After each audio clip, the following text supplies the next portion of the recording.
Why was a dead king buried again after 200 years? There is a king who was buried twice. Not once, like every other ruler in history, but twice.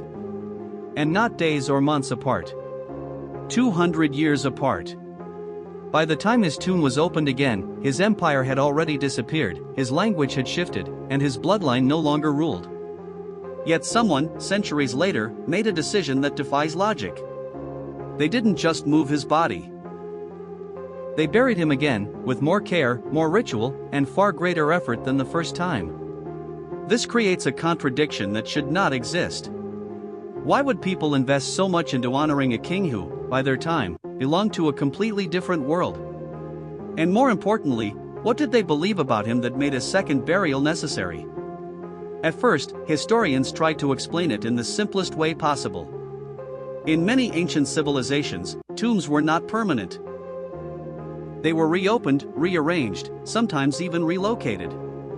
Natural disasters, grave robbers, or political changes often forced later generations to interfere with older burials. So the first explanation was practical. Perhaps the original tomb was damaged. Perhaps the body needed protection. Perhaps this was nothing more than a respectful reburial, an act of preservation, not mystery. On the surface, it made sense. Civilizations do this. Even today, remains are moved when cities expand or when historical sites are threatened. But the more researchers studied this case, the more this explanation began to fall apart. Because this was not a simple relocation. The second burial was not done quietly or out of necessity. It was grand, deliberate, and deeply symbolic. The tomb was redesigned. Ritual objects were added that did not exist in the king's original time. Inscriptions were written in a newer form of language. And most importantly, the position of the body itself was changed. Changed to match beliefs that only appeared centuries later. This means the people who reburied him were not trying to preserve the past. They were rewriting it. They treated this ancient king as if he still belonged to their present. That is where the mystery deepens. Because in archaeology, context matters more than objects. A body placed in a certain way, with certain items, under certain symbols, tells a story about belief. And in this case, the story does not match the time the king originally lived in. Instead, it reflects a completely different worldview. It is as if the king had been reintroduced into history, reshaped to fit a narrative that came long after his death. And that raises a more unsettling possibility. What if the second burial was not about honoring the king, but about using him? As researchers moved deeper into the evidence, a new layer began to emerge. One connected not just to history, but to identity. DNA studies on ancient remains have shown surprising things. Royal lineages were rarely as stable as they appeared.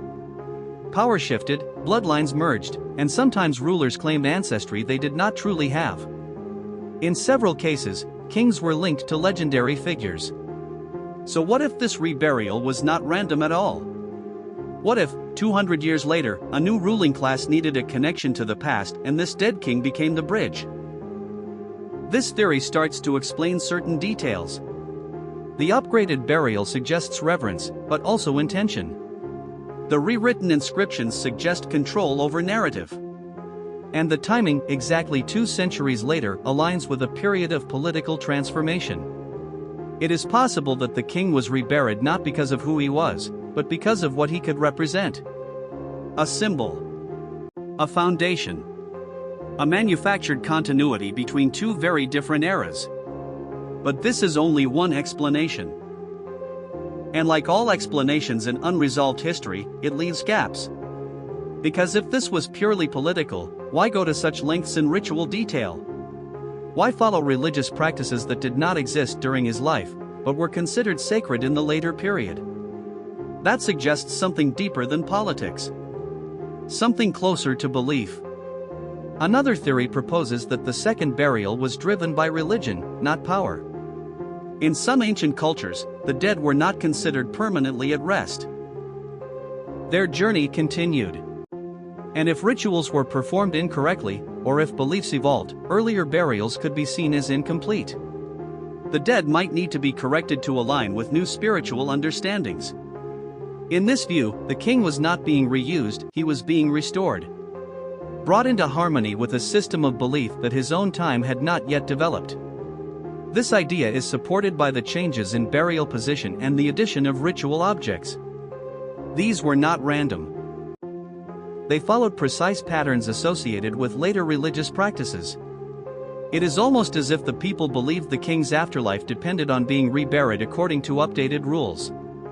But even this theory has a problem. Because such practices were usually reserved for recent deaths, not for someone who had been buried for centuries. Reaching back 200 years suggests urgency or significance that goes beyond normal tradition. And then there is a third theory. One that is less comfortable, but harder to dismiss. What if the king's body itself mattered, not just symbolically, but physically? Advances in archaeological science have shown that ancient people had a complex understanding of the human body. Preservation, mummification, and ritual handling of remains were often linked to ideas about essence, identity, and continuity. In some cultures, the body was not just a container, it was a source of power. If that is the case, then the reburial might have been an attempt to reclaim or reactivate something believed to still exist within the king's remains.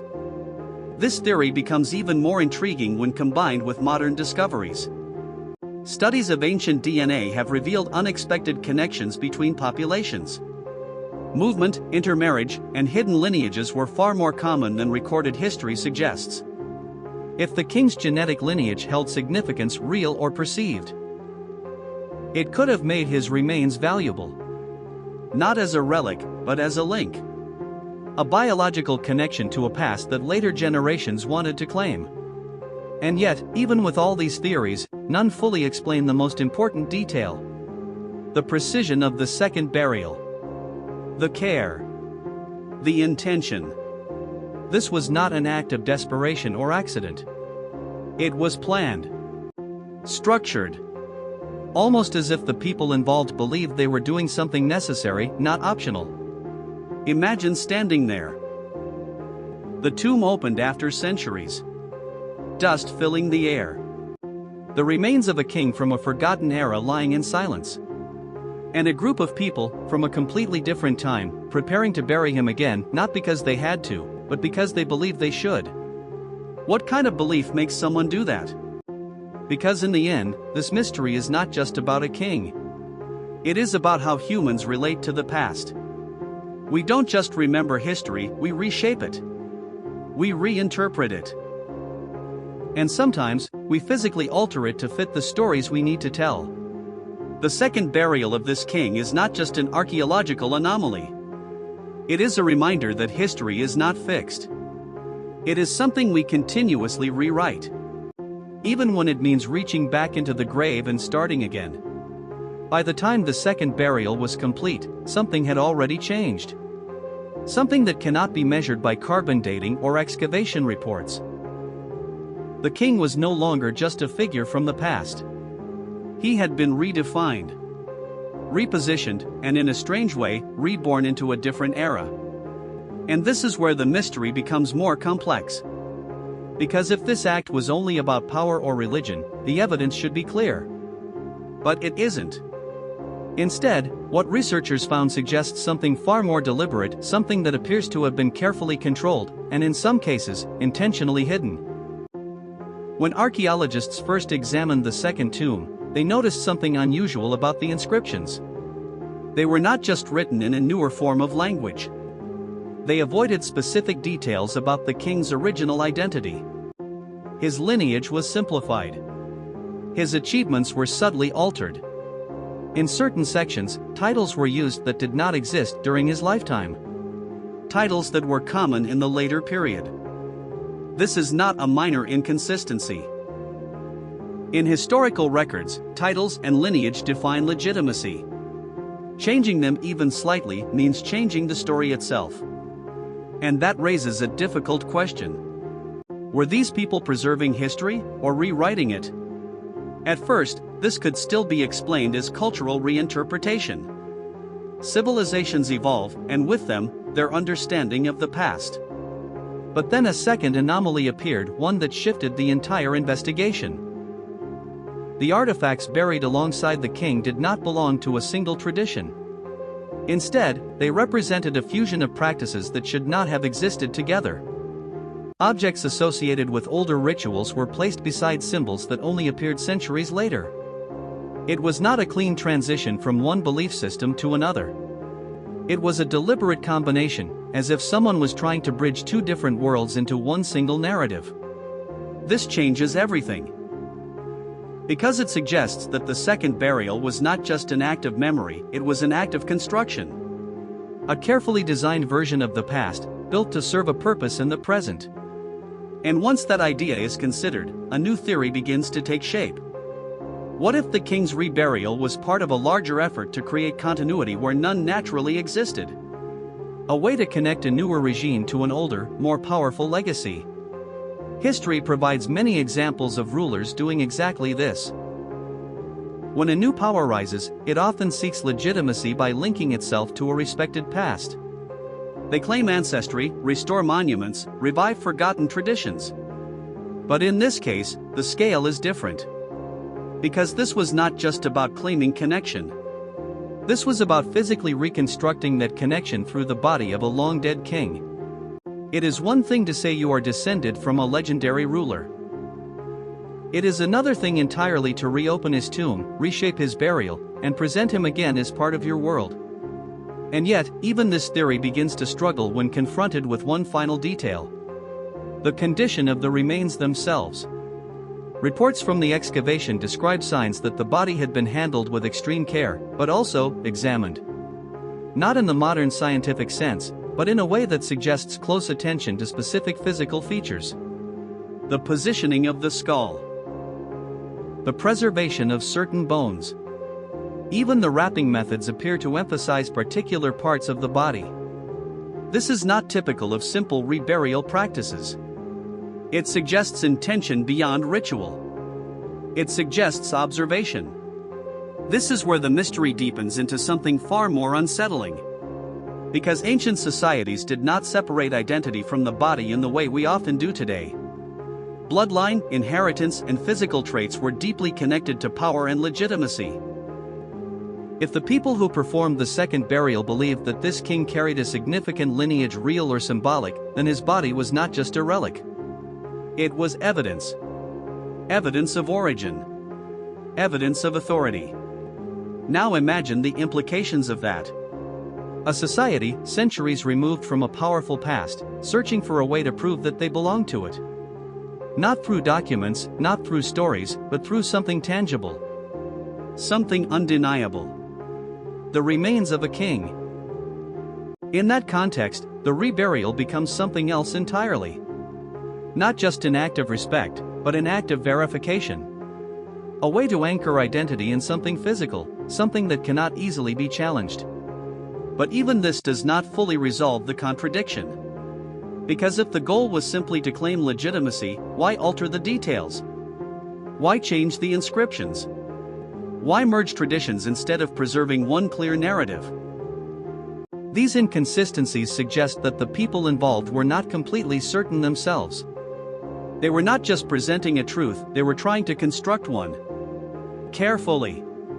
Intentionally. And perhaps, imperfectly. There is a moment described in excavation notes where a researcher stands inside the second tomb, looking at the arrangement of objects, the rewritten inscriptions, and the repositioned body. And for a brief second, the scene does not feel like a burial. It feels like a message. Not a message meant for the dead, but for the living. A statement about who they were, where they came from, and what they believed needed to be preserved. And that leads to the deeper twist. Because the real mystery may not be why the king was buried again.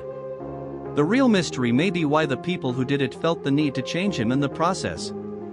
Why they could not leave him as he was. Why they needed to reshape his identity to fit their own. Imagine discovering that the past you rely on, the history that defines your place in the world, is not as stable as you thought. That it has been edited, adjusted, and in some cases, physically reconstructed. What would you do? Would you accept it? Or would you try to fix it? Because in the end, this story is not just about a king who was buried twice. It is about the fragile relationship between truth and belief. It is about how far people are willing to go to create a sense of continuity, even if it means rewriting the past, disturbing the dead, and building a new reality on top of something that once existed. And perhaps the most unsettling part is this. If a civilization could do this 200 years after a king's death, then how much of what we call history today has already been reshaped in ways we have yet to discover?